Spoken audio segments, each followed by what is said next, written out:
welcome back. I have another cooking video for you today, and I'm really excited about this one. I hope you guys are going to enjoy it. What do you mean, I hope? You will enjoy it. This is going to be the main ingredient, the most delicious, decadent bread pudding you have ever, and I mean ever, tasted. And I'm not exaggerating. What makes this bread pudding decadent? Well, first of all, we have half and half in it. But most of all, we have soaked fruit. So this is not just your dried raisins. No. We are doing soaked rum, soaked infused fruit, okay? So the same fruit that you would use for your black cake, you know, the Caribbean black cake with the soaked raisins and cherries and prunes, we're gonna use that in our bread pudding. Let me show you. Okay, so Habiba always has a stash of soaked fruit. And this is what we're gonna use in our bread pudding. I will leave the details to the recipe in the description box if you want it. So first of all, you're gonna need your bread, of course. I have some wheat bread here. This is a combination of French wheat bread, but you can use any bread, any stale bread that you have. You know, go in your fridge and find some bread that you have. So you could use brioche bread, you could use French bread, you could use, if you're Caribbean, you might even have hardo bread, whatever bread you have, you know. So, you know, since I've touched this, I'm just gonna go ahead and use this. Now, the thing with most bread out of your refrigerator is that it's soft. So what we are going to do first is we're going to slice our bread and then put it in the oven for about 5 minutes. 5 minutes on 300 degrees Fahrenheit for 5 minutes. You want to dry out your slices. If you didn't leave it out all day and it's not rock hard, then you want to dry it out. That way it will absorb all the delicious custard. You're going to need some regular milk, some half and half, some eggs. I got the eggs at room temperature. You're gonna need some sugar and some butter.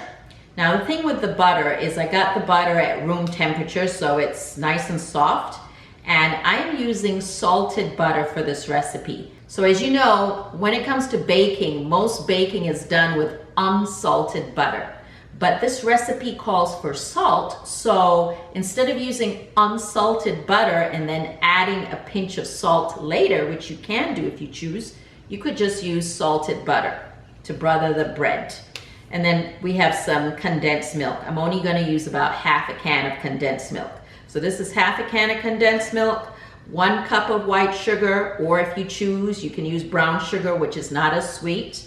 And again, 2 cups each of half and half and regular milk, and then 5 eggs. A lot of times the British will use 3 egg yolks and then 2 whole eggs. 3 egg yolks and 2 whole eggs. I'm just gonna use 5 eggs. It's good. All right, make sure you have the right tools. You need a whisk. If you don't have a whisk, hand whisk, you can use an electric whisk if you want. You might need a few, you know, small mixing bowls. I like this big one because it will hold all the bread and the custard when I have it together. And then you're gonna need some spice. Standard typical spice is vanilla. You want a teaspoon of vanilla, you want a teaspoon of cinnamon, and you want a teaspoon of nutmeg. If you have whole nutmeg is even better. Just grate your whole nutmeg. But I don't have whole nutmeg, so I'm using this, and it is organic ground nutmeg. I already showed you our magic ingredient, didn't I? This is where the magic happens.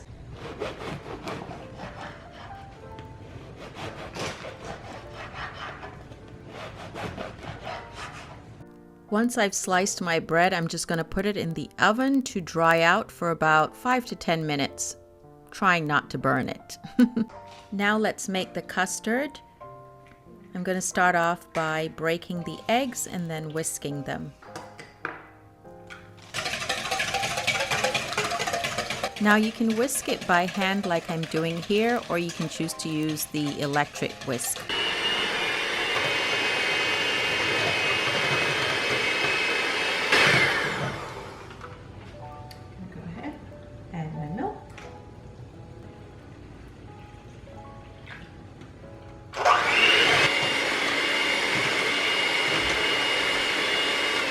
By the way, Miriam was helping me take pictures for my upcoming book. I just added the half and half. After whisking again, I add the sugar. Basically, after each ingredient, I stop, I whisk to make sure it's all mixed in really well. And now here comes the condensed milk. A lot of Caribbeans use condensed milk for different types of desserts. I'm only using half a can. Besides the bread, the real star of this bread pudding is the rum and wine soaked fruit. Yum. You guys, this takes it to a whole nother level. You have to try it. So I'm just going to make sure that I have 2 cups, approximately 2 cups. And then I'm going to basically add the juice to our custard without adding any of the fruit, or as much as possible avoid adding the fruit. I mean, it's not bad if the fruit falls in it, but I want to avoid the fruit for now. It's going to give it such amazing flavor.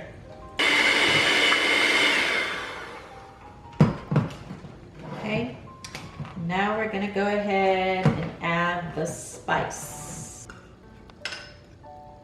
Good. Nutmeg, vanilla,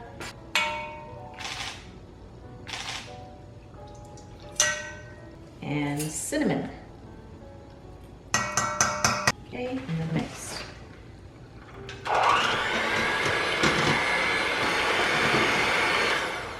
Okay, so now we're gonna butter our bread because our bread has been in the oven drying out. Gonna take it out, butter it, and cut it into cubes, and then put the 2 together. Here's our bread. It's sort of dried out. It's actually nice and crunchy. And then I'm gonna leave the oven on, preheated to 350 degrees Fahrenheit. My little trick is to butter it like I'm making a sandwich, and then cover it, and then cut it. By making them into little sandwiches, you avoid getting the butter all over your hands. I know some people usually just put slices of butter into the bread pudding. Once my dried or toasted bread is buttered, I now cut it into cubes. Nice chunky cubes. I also even use the bread back, so we don't waste the bread. And you're just making sure you're cubing it, but the butter's not gonna go all over your hands because you saw the technique I used. Okay, so now we have our bread, all our bread cubed up, buttered. Well, first it was toasted or dried out bread, buttered and cubed. And then we have our custard, or what we call custard, which is just a collection of different types of milk, sugar, eggs, and spice. Okay, now we're just gonna combine the 2. So just pouring the custard over the bread, and we're gonna let that soak in. We're gonna mush it all in and let it get all absorbed, and we're gonna let this sit for about 10 to 15 minutes in the refrigerator. So I'm just gonna let this all get soaked in, and while that's getting soaked in, I'm gonna get my large casserole dish. I mean, you can use aluminum foil baking pan, or you can use a large casserole dish, whatever works best for you or what you have available. It's gonna be good. All right, so you can use something like this, or you can use something like this. This one's a nice big one, and this is a family size, so this should feed at least 5-6 people. Let's just say 6 to 10 people, this recipe. So that same stick of butter that I used to butter the bread, I still have a little bit left over. I'm gonna use it to butter my pan. All right. It's been about 5 to 10 minutes. We're ready to start spooning our bread pudding and custard mix into our casserole dish and layering on the fruit. So I'm gonna take about 1/3 1/3 of the bread pudding mix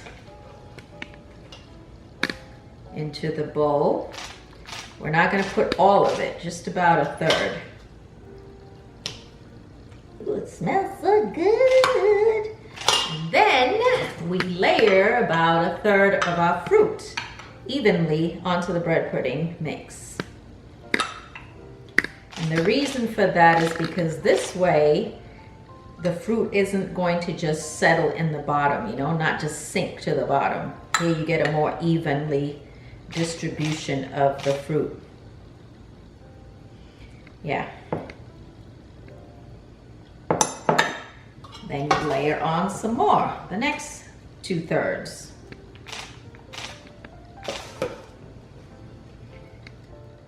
And you can also make this bread pudding without fruit.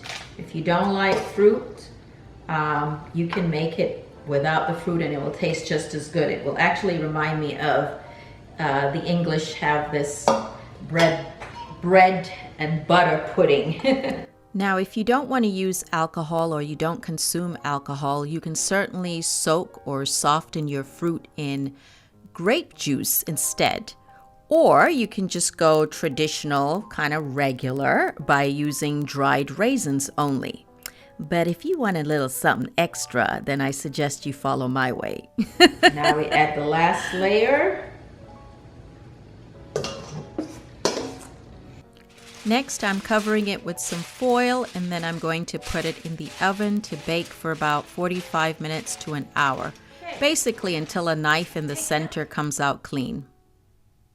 So for the rum sauce, we have the rum, of course. You can use dark rum like this Myers rum, and if you don't want dark rum, you can use the traditional Wray and Nephew Jamaican strong rum. This is 2 cups of milk. It's got 1 cup of half and half and 1 cup of regular milk. 1/2 cup of sugar, 2 tablespoons of butter, and some regular flour. If you are gluten intolerant and your bread is also gluten-free, then you can certainly use cornstarch. So something basically to thicken our sauce. Go ahead and add our butter. Let that melt, turn it down.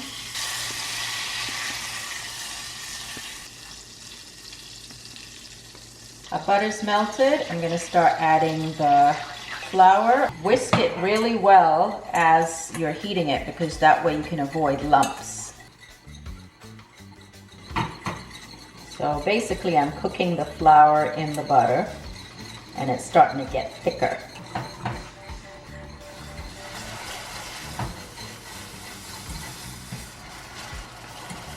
I'm now adding the sugar. You definitely want to mix that until it all melts and that you have no grains. All right, so I think our rum sauce is thick enough, as you can see. And I'm going to turn it off. If it's too thick, all you have to do is add a little bit more milk to it, but I kind of like it thick. Now I've turned off the fire. I'm going to go ahead and add my rum. All right, so I was going to use the dark rum, but you know what? Let's go ahead and use the good stuff. I'm just going to use about 1/4 cup. Mix that in well. Ooh, you should smell it. And the thing is, if you don't want to lose all of the rum, then don't cook it for too long. You know, turn off the fire is what I mean, because if you keep the fire on while you pour in the rum, a lot of it may evaporate. This is beautiful, nice consistency. We're gonna go ahead and take off the foil.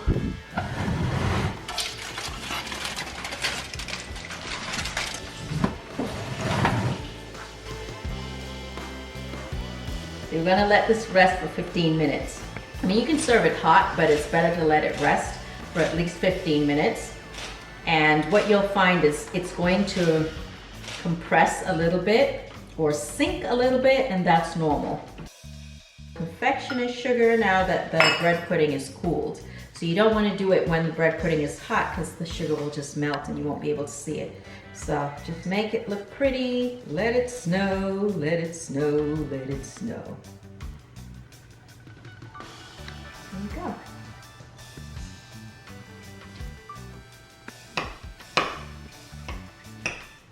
I'm gonna cut a generous piece.